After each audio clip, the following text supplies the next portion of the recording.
And also siguro yung parents po, because we're so busy, because we have work, we're so engrossed with many things in life.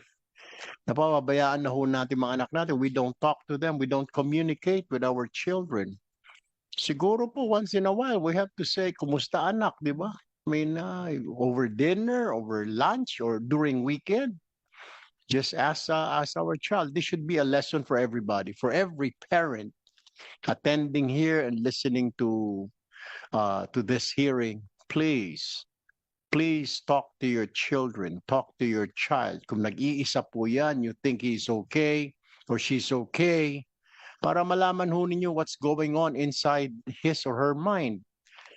Malay mo, hindi po siya violente, pero deep down inside, he or she wants to end his or her life.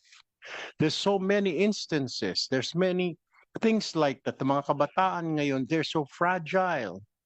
It is because napapabayaan po natin. We don't communicate with them because we're so busy. The dad is busy with work. The mom is busy with work or business, leaving the child to the yaya, to the katulong, or to somebody, to the grandma.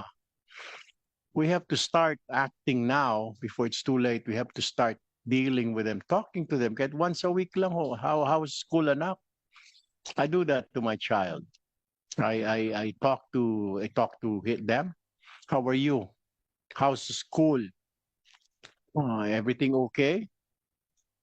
Uh, Kahit na po nakikita ho ninyo na very accomplished po yung mga anak natin o mga apo natin, very accomplished sila sa school. It doesn't mean to say because they're accomplished in school, they're honor roll. Example po yan sa Zamboanga. Nasa honor siya, nasa sports siya, nasa athlete siya. How many stories have we read? Sports athletes, mga professional athletes, but then they end their lives. Actors, actresses in Korea. Students here in the Philippines, mga dalaga, mga binata, di ba? When students, they just want to end their lives. There's something po eh. So we have to communicate. Because people like this who are depressed, they have problems, hindi na po nila makayanan siguro yung problema. So they need somebody. Hindi lang kaso mo, Senrisa, wala pong kumakausap. Walang mother, walang father because the parents are busy. Ayaw nilang istorbohin, baka natatakot yung bata or the mom. Please, before it's too late, talk to your children. Talk to your son, all of them. Kung yung isa malungkutin, talk to the child. Kung yung isa masiglahin, still talk to the child because we'll never know. Because that might be the last day.